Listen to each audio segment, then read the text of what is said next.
Hello students, welcome again.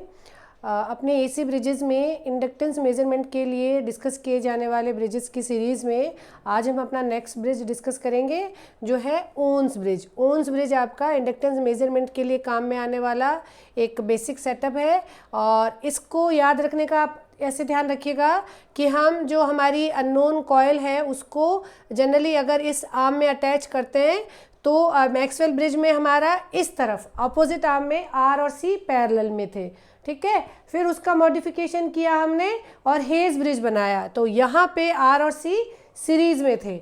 उसका एक और मॉडिफिकेशन है कि आपका जो वेरिएबल आर्म है वो अननोन आर्म के साथ ही है। आर और सी है सीरीज में ही, लेकिन आर और सी इसके साथ कनेक्टिंग आर्म्स की तरह है। हमने डिस्कस किया था अपने प्रीवियस वीडियोस में कि जो दो ब्रांचेस का एक कॉमन पॉइंट रहता है उन्हें हम कनेक्टिंग आर्म्स बोलेंगे, और जो दो आर्म्स आपकी एकदम एक दूसरे के ऑपोजिट में हैं उसको हम ऑपोजिट आर्म्स बोलते हैं। तो यहाँ पे आपको याद रखने में मदद मिलेगी कि आपका अननोन ब्रांच और जो आपका वेरिएबल ब्रांच है वो कनेक्टिंग आर्म्स की तरह कनेक्टेड है, ठीक है। और इसका जो भी सेटअप है उसको हम बैलेंस इक्वेशन को डिस्कस करके उसके क्या कंक्लूजन्स आते हैं, क्या इसके एडवांटेज और डिसएडवांटेज हैं, उन्हें हम डिस्कस कर लेंगे। ये आपका v sin ओमेगा t आपने AC सोर्स अप्लाई किया हुआ है, ठीक है। इसके बैलेंस इक्वेशन निकालें। हमने ये डिस्कस किया है कि देखिए आपको ब्रिज के नाम के साथ सारी बैलेंस इक्वेशन याद करना तो आसान है नहीं। आप बस किसी भी तरीके का सेटअप दिया हुआ उस पर ब्रिज की बैलेंस इक्वेशन निकालने की मल्टीपल प्रैक्टिस कर लीजिए, फिर आपका ये जो लोड है वो कम हो जाएगा कि इसका इक्वेशन ये था, इसका इक्वेशन ये था। थोड़ा सा हैंडी होते ही आप कॉन्फिडेंट होंगे और आप करेक्ट आंसर देंगे। तो यहाँ पे हम इसको लिखें ZX by R3 should be equals to Z2 by, ये भी आपका एक इम्पिडेंस होल्ड कर रहा है, Z2 बाय Z4, ठीक है। Z4 क्या होगा? Z4 will be 1 upon J omega C4। तो 1 बाई Z4 को मैं जे ओमेगा C4 लिख दूंगी। अभी इसको लिखे ZX इक्वल्स टू R3 और R3 Z2 बाय Z4, ठीक है। 1 बाई Z4 है आपका जे ओमेगा C4 से किया मैंने 1 बाई Z4, तो यहाँ पे आप न्यूमरेटर में जे ओमेगा C4 ले लेंगे ना। 1 बाई, देखो Z4 1 by J omega C4 होता है, तो 1 by Z4 J omega C4, तो इसकी जगह आप रखेंगे 1 बाई जे ओमेगा C4 और Z2 की जगह आप क्या रखेंगे? Z2 आपका होगा R2 प्लस 1 अपॉन जे ओमेगा C2। ये दोनों सीरीज में है ना, R2 और C2। R2 प्लस ये इतनी इम्पिडेंस अपना कैपेसिटर सर्किट में लेके आता है। तो आप इस एक्सप्रेशन को जब लिखेंगे तो ZX आपका हो जाएगा RX plus j omega LX equals to R3 को ऐसा का ऐसा लिखिए, 1 बाई Z4 को लिखिए जे ओमेगा C4 और Z2 को लिखिए R2 प्लस 1 अपॉन जे ओमेगा C2। आसान सी बैलेंस इक्वेशन इसकी बन जाती है।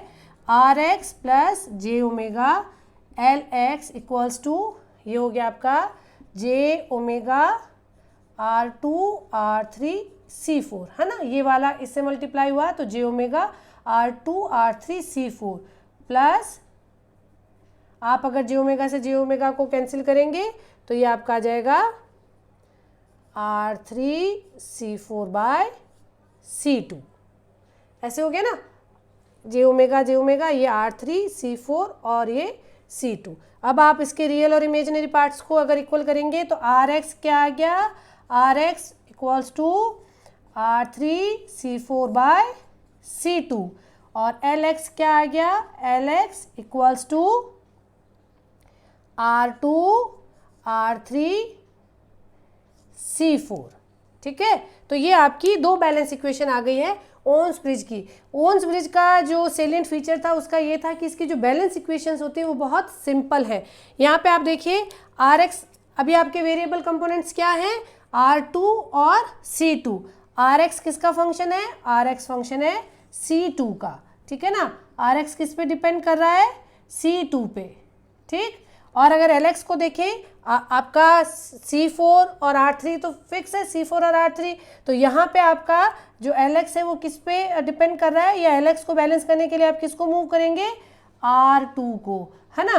तो अगर इसकी हम बैलेंस इक्वेशंस को देखें तो एक तो इसकी बैलेंस इक्वेशंस सिंपल है, दूसरी इसकी balance equations independent to each other है, दोनों के जो कंट्रोलिंग पैरामीटर्स हैं वो अलग अलग है।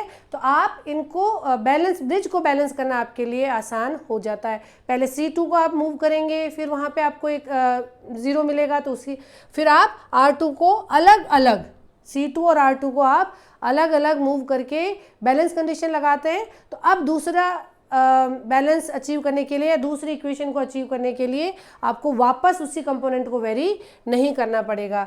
Simple equations independent to each other balance equations as well as all the balance equations या both the balance equations are frequency independent. तो इसमें आपको मैक्सवेल के फ़ायदे मिल गए हैं कि आपका फ्रीक्वेंसी इंडिपेंडेंट है और ये आपस में भी एक दूसरे से भी इंडिपेंडेंट है, और आपकी जो बैलेंस इसकी इक्वेशंस हैं वो बहुत सिंपल भी है।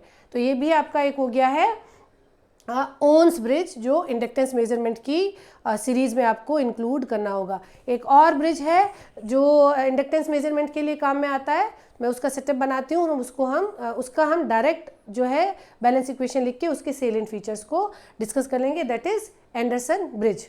तो जो हमारा नेक्स्ट इंडक्टेंस मेजरमेंट के लिए ब्रिज है वो है एंडरसन ब्रिज, ठीक है। एंडरसन ब्रिज जैसे मैंने आपको बताया कि इसकी जो बैलेंस इक्वेशंस होगी वो थोड़ा सा एक लेंदी डेरिवेशन के बाद आएगी, लेकिन एंडरसन ब्रिज जो है वो इंडक्टेंस मेजरमेंट के लिए काम में लिया जाता है, और इसका जो बहुत ही बेसिक एडवांटेज है वो है low cost instrument for measurement of inductance. इसका ये सेटअप है, ये आपकी अननोन ब्रांच है जिसमें आप अपनी कॉइल को अटैच करते हैं। ये R2 और R3 जैसे आपके मैक्सवेल में थे, ये रेजिस्टिव ब्रांचेस हैं। आपका जो R और C जो पैरेलल में था, ये मैक्सवेल का मॉडिफिकेशन भी कंसिडर किया जाता है।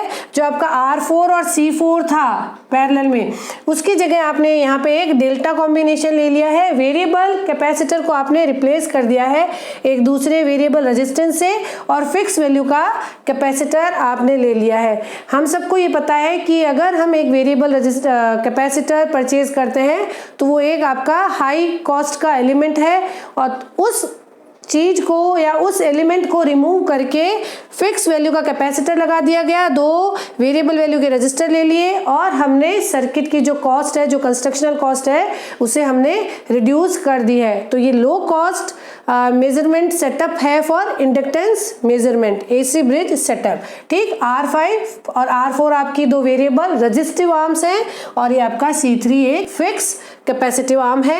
इसमें आपको इस डेल्टा को स्टार में कन्वर्ट करके और आपका एक कॉम्प्लिकेटेड सा बैलेंस इक्वेशन का डेरिवेशन निकलेगा। मैं उसको अभी के इस डिस्कशन में उसको स्किप करके आपको डायरेक्ट इसकी बैलेंस इक्वेशन आपको मैं लिख के दे रही हूँ, आप अपने रेफरेंस के लिए इसे लिख सकते हैं। Lx will be C3 R3 by R4, और ब्रैकेट में है R5 R2 plus R5 R4 plus R2 R4, और रेजिस्टेंस के लिए बैलेंस इक्वेशन हो जाएगी Rx will be R2 R3 bye R4। ये इस तरह का जो मैटर है वो अपने साथ कैरी कर सकता है कि एंडरसन ब्रिज कौन सा ब्रिज जो है वो इंडक्टेंस मेजरमेंट के लिए काम में आता है, फिर बहुत सारे ऑप्शंस हो, या फिर आपसे कॉस्ट का कंपैरिजन पूछा जाए तो आप उस तरह का, जब भी आपको एक प्रॉब्लम स्टेटमेंट का अगर आपने कोई प्रॉब्लम या क्वेश्चन देखा है तो you should be able to attempt it, और आपको इसका बेसिक जो सेटअप है, या फिर आपको सेटअप आइडेंटिफाई करने को कहे तो आप इस सेटअप को भी नाम अपना रिकॉल कर सकें, उसका एडवांटेज भी रिकॉल कर सकें और उसका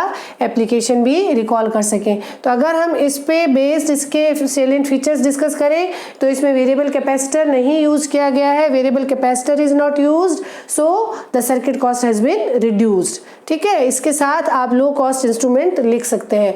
इसका जो बहुत बड़ा मेजर डिसएडवांटेज है कि इसका सर्किट सेटअप बहुत ही कॉम्प्लेक्स है, और इसकी जो बैलेंस इक्वेशन कैलकुलेशन है वो भी एक कॉम्प्लिकेटेड टास्क है। तो यहाँ पे इस एंडरसन ब्रिज के सिंपल इंट्रोडक्शन के साथ हमने जो मेजरली पूछे जाने वाले पॉपुलर इंडक्टेंस मेजरमेंट के लिए काम में आने वाले एसी ब्रिज है वो हमने डिस्कस कर लिए हैं, और अपने नेक्स्ट जो वीडियो है उससे हम एसी ब्रिज के सीक्वेंस में bridges use for capacitance measurement जो है उनको हम शुरू करेंगे, और उनको हम कंक्लूड करके अपना जो ब्रिजेस का सेक्शन है उसे हम कंप्लीट करेंगे। You people keep learning, keep watching. Thank you.